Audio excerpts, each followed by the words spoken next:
quedaban 4 elementos que aún estaban ausentes de la tabla periódica. Prácticamente habían desaparecido de la naturaleza, así que los científicos tuvieron que hacer ellos mismos aquellos elementos para poder estudiarlos. El matrimonio Joliot-Curie bombardearon aluminio con partículas alfa. Su ataque transformó parte de los átomos de aluminio en una sustancia altamente radiactiva. Esto demostró ser una nueva clase de fósforo.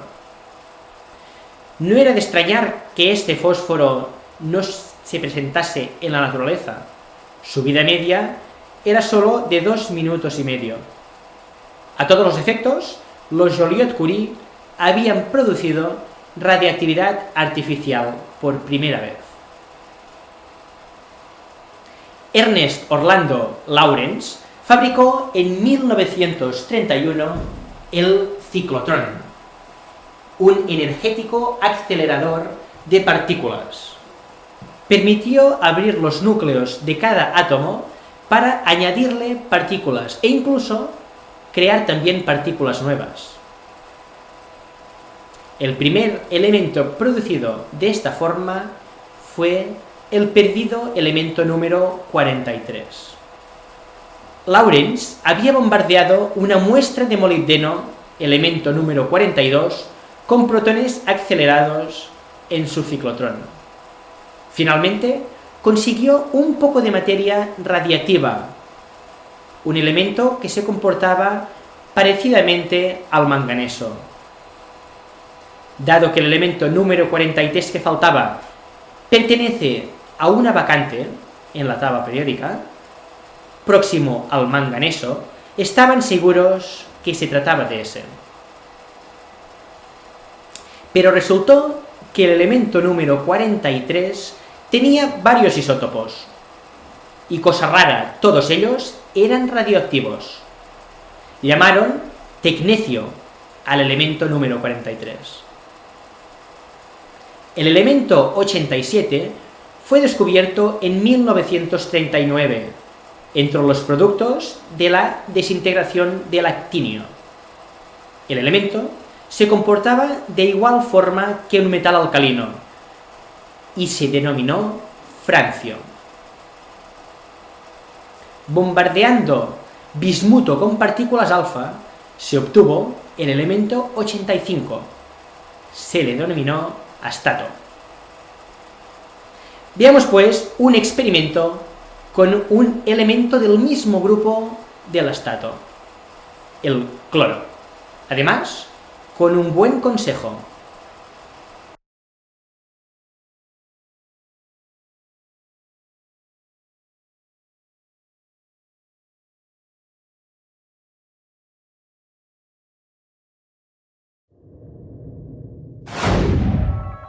Ei, Pep! Hola, Pep Anton! Què tal? Què és aquest muntatge que ens tens preparat? Mira, aquest muntatge el tenim aquí perquè barrejarem 2 productes de neteja que normalment estan a totes les cases. I ho farem perquè veieu que és perillós barrejar el lleixiu, que el tenim aquí, amb el salfumant, que el tenim aquí. Perquè de la barreja d'aquests 2 productes surt un gas que s'anomena clor. El clor. El clor és un gas perillós, és un gas tòxic, com també ho són els elements del seu mateix grup de la taula periòdica, els halògens, el brom i el iode, dels quals ja heu pogut veure alguns experiments en aquesta mateixa sèrie d'experiments. El que farem aquí, com que es tracta d'un gas perillós, el que farem és intentar tenir-lo aïllat entre aquest recipient i aquest recipient. Aquí posarem l'àcid clorhídric, bé, el salfumant. Aquí posarem l'hipoclorit sòdic, bé, el lleixiu. I del que es desprendrà serà el gas anomenat clor, que el farem passar per aquí, passarà per aquí, i el farem entrar dintre d'aquesta campana on hi tindrem una flor. Doncs la flor esperem que es decoloreixi, perquè el clor és un gas asfixiant, però també és un gas decolorant. I aquí té l'aplicació per la qual es fa servir el lleixiu, perquè decolora i torna la roba blanca. Aquesta clau és una clau de 3 vies, que permet connectar 2 d'aquests punts entre si. Podem connectar aquest amb aquest, aquest amb aquest o aquest amb aquest. Anem a muntar-ho, Pep? Anem a muntar-ho. Vinga, doncs.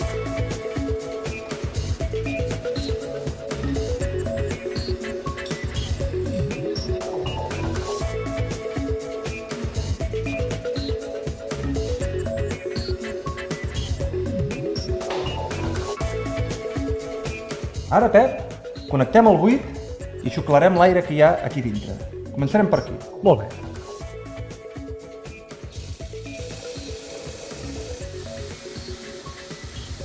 I ara farem al revés. Ara connectarem el buit en aquesta zona d'aquí.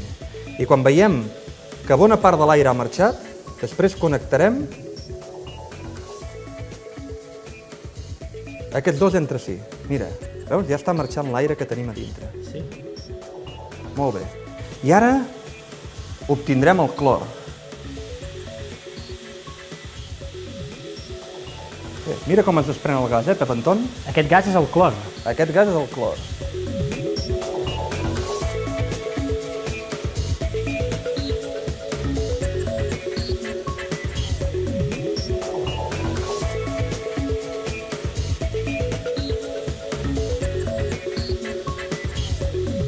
Com ha quedat aquesta flor, Pep Anton? Déu-n'hi-do. Ben vermella que era i mira, ha quedat ben esgrogueïda, pobreta.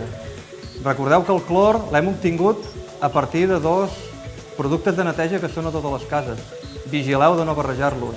Es tractava del salfumant i del lleixiu. Fins i tot no el deseu en el mateix armari. Bé, amics, esperem que us hagi agradat aquest experiment i fins la propera. Fins la propera.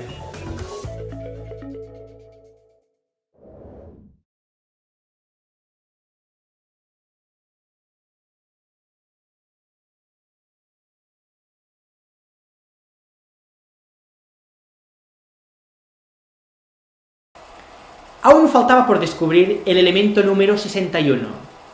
No se produjo de una forma deliberada, sino como un resultado más del descubrimiento de la fisión nuclear. Uno de los primeros en empezar a bombardear núcleos con neutrones fue el gran físico italiano Enrico Fermi, quien bombardeó uranio con partículas alfa, con la esperanza de crear elementos más allá del uranio. Sin embargo, uno de los productos que obtuvo fue el bario, un elemento de solo la mitad de peso que el uranio. El bombardeo de neutrones había dividido el átomo de uranio en dos.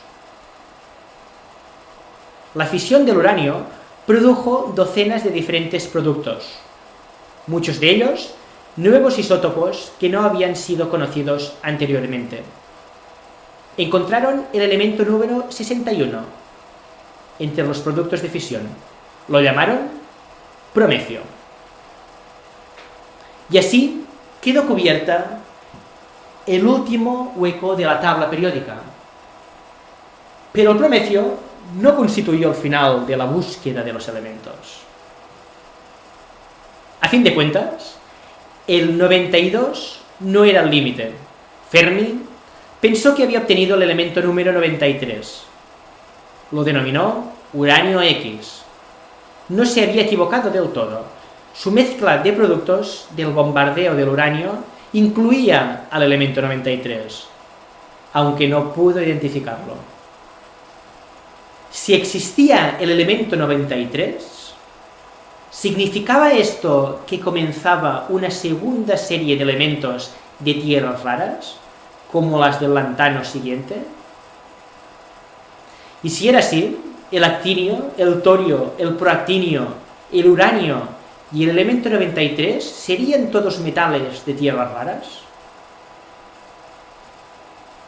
Macmillan y Philip Abelson hallaron el elemento número 93.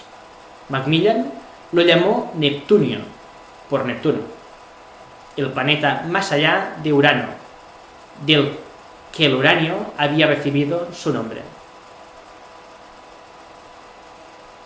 Glenn Theodore Seaborg, en California, siguió las investigaciones de Macmillan.